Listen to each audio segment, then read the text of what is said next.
Tonight we have a very special guest, a man who has written over 30 books, who's an internationally known figure as an author, lecturer, philosopher, a stand-up comedian, a sit-down comedian, stand-up philosopher, you name it, Mr. Robert Anton Wilson. Bob, thanks very much for being here tonight. Oh, it's a pleasure. Good. Now, your latest book is entitled Everything is Under Control. It's a conspiracy encyclopedia, is that correct? Well, it's not exactly an encyclopedia, it's more a chrestomathy. If we did an encyclopedia of all the conspiracy theories around in this country today, it would be at least as long as the Britannica, 22 volumes minimum. This is a chrestomathy. It's some of the wilder and weirder It does cover a lot, though, I must say, as much as one book can. How did you choose from among the millions of conspiracy theories that are current these days? How did you choose which ones to include in the encyclopedia? Well, there were a couple of criteria. I wanted to put in the weirdest, craziest, goofiest ones, and I also want to put in the most plausible ones so that the reader would be constantly alternating between laughing out loud at this nonsense and wondering, hey, some of this might be true, which is the ideal state for a reader to be in, I think. Never knowing whether it's truth or fiction, factor or factor reality. Well, again, conspiracy is an extremely hot topic these days. Conspiracy theories abound. The X-Files is extremely popular on television. But I know that you've been following conspiracy theories for most of your career, including as far back as 25 years ago with the Illuminatus trilogy that you co-authored with Bob Shea. What got you involved in the interest in conspiracy theories in the first place? Well, actually, that gets into the new book, too, how it all started. It started with a fellow I used to know named Kerry Thornley, who was one of the co-creators of the only religion I've ever been able to really enjoy, the Discordian religion, which is based on worship of Eris, the goddess of chaos, confusion, discord, bureaucracy, and international relations, the 5 levels of chaos in the world. And, you know, the argument for the existence of Eris is very simple. If Eris doesn't exist, who put all this chaos here? Nobody can answer. Anyway, Kerry got indicted by Jim Garrison as one of the Kennedy assassination team. And Kerry thought at the time, and all of us who knew him thought, that Garrison was just off his head or an unscrupulous demagogue.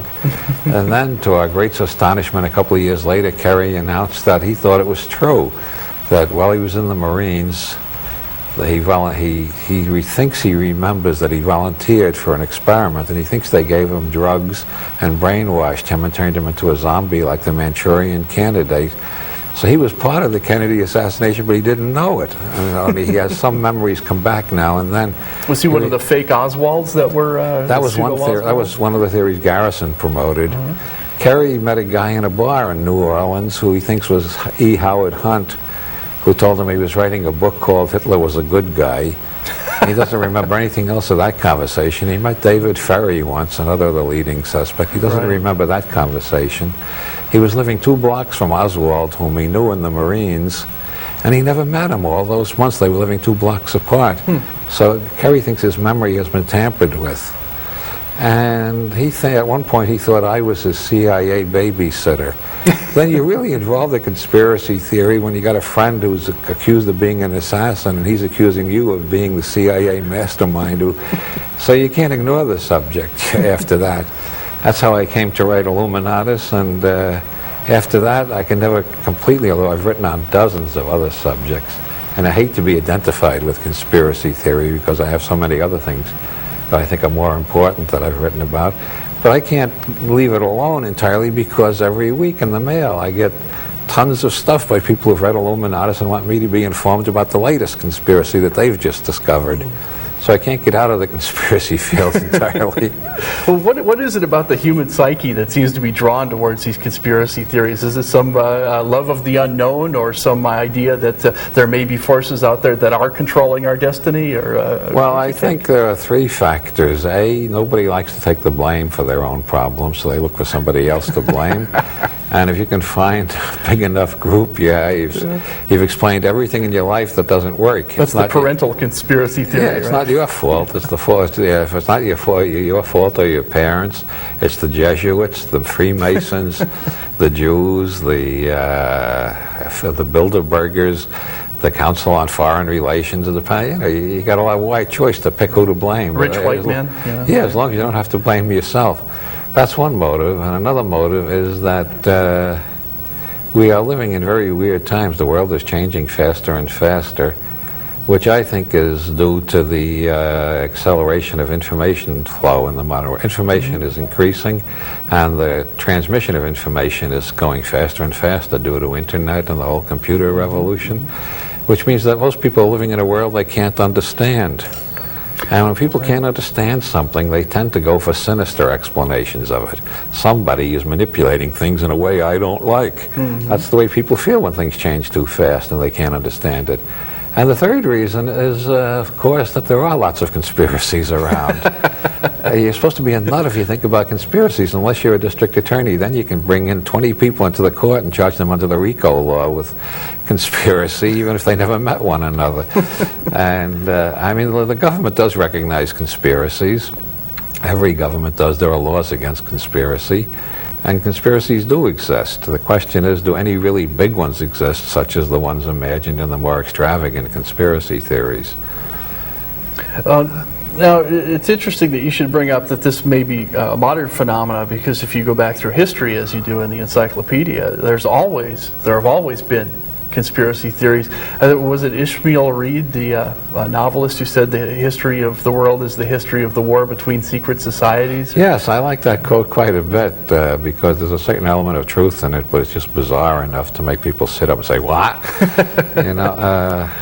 Actually, there's this parallel between the present condition and the condition around the year 1000. Or the other millennium madness. Yeah, most people think the Christian calendar is the true calendar. I spent the whole year dating all my letters with 11 different dates, just to remind all my correspondents that there's more than one calendar. The millennium is like 600 years away in the Discordian calendar, and it's about 900 years away in the Mayan calendar. And they've already had 7 millennium changes in the Chinese calendar, I think. Yes, so, and but most people are thinking in terms of the generally accepted calendar, which happens to be a Christian calendar, which is kind of odd since this is not a Christian country. Well, let's go into that. You've mentioned this before, and I'm fascinated by your theory. It makes more sense than any other political theory I've heard ever. Let's go into this a little. What do you mean, sir, that this is not a Christian country? Well, for instance, the Constitution never mentions God or Jesus or the Christian religion. It grants absolute freedom for anybody to pick whatever religion they want.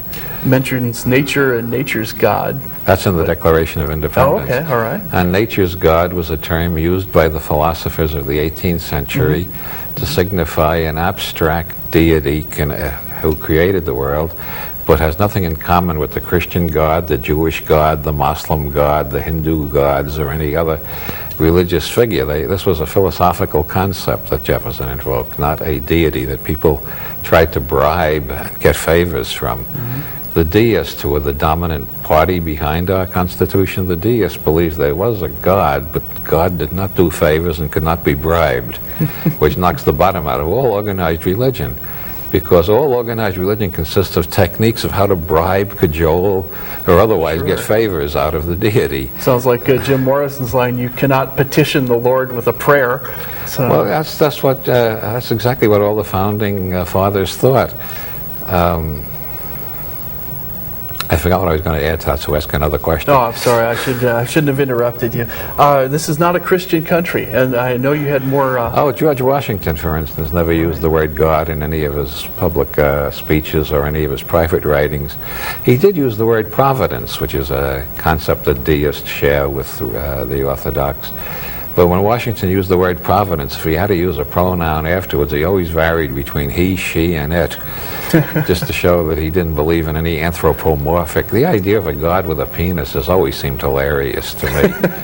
And now that the feminists are trying to offering us a God with a vagina, that seems equally ridiculous. I'm more inclined to the it school of thought. Any cosmic mind has got to be an it. I can't imagine it being a sexual creature. Well, if God is sexual, what kind of sex life does God have? Pretty barren, I would imagine, if there's no goddess. around to take care of him. Now, let's backtrack for just a second. If this is not a Christian country, we can kind of indicate that the founders of the country were all Masons. So this is more a Masonic country? Most of them were Masons, yeah. Well, the Constitution has a lot in common with the rules of a Masonic lodge, actually. And doesn't that get right back to the conspiracy theory of a secret society? A lot of right-wingers think we have been run by a Masonic conspiracy. One of the theories I trace through this whole book, and has many variations, the theory that the French Revolution was a Masonic conspiracy. Mm-hmm. There are various Masonic lodges that are blamed by different conspiracy theorists. Some think it's Masonry in general. Some think it's just the Grand Orient Lodge of Egyptian Freemasonry. Some want to blame the Grand Orange Lodge of Ireland. It depends on where you're looking, what part of the political spectrum you're looking from, which Masons you're most afraid of. I got a lot of friends who are Masons, so I'm not afraid of any of them. Well, you don't seem to be afraid of much of anything. For a person who's an expert in conspiracies, you're probably the least paranoid person I've ever met. You have all the data, but none of the fear that most everybody else who's involved in conspiracy theories. Well, my belief is I don't believe in one big conspiracy that runs everything. That seems absurd to me, and there's so much evidence against it. I have more sympathy for theories like Carl Oglesby's Yankee and Cowboy War, where the ruling class is split and at war with itself, or the A. Albionic theory, where the British royal family and the Vatican have been fighting for 300 years, and everything else is the result of the two major conspiracies of the British royal family and the Vatican. But even that seems oversimplified. I prefer to think there's, at minimum, at any given time, there's about 24 conspiracies afoot. Carl Oglesby, the historian, once said, "A multitude of conspiracies contend in the night." And as far as I have been able to discover in all my years of being involved in, more or less unwillingly in this field, I cannot find any proof of any conspiracy that really existed, was really brought into court and convicted, that lasted more than 10 years before everybody double-crossed everybody else and the conspiracy fell apart. It's more of a conspiracy of stupidity, it seems like, is running the planet. I think that is the strongest conspiracy on the planet, is the conspiracy of the stupid. Yeah. To prevent schools from educating their children, because they want their children to be as dumb as they are, to prevent television from putting anything intelligent on as much as possible. To keep with the exception of this half hour, of course. Well, of course, yes. Present company excluded. Well, you're half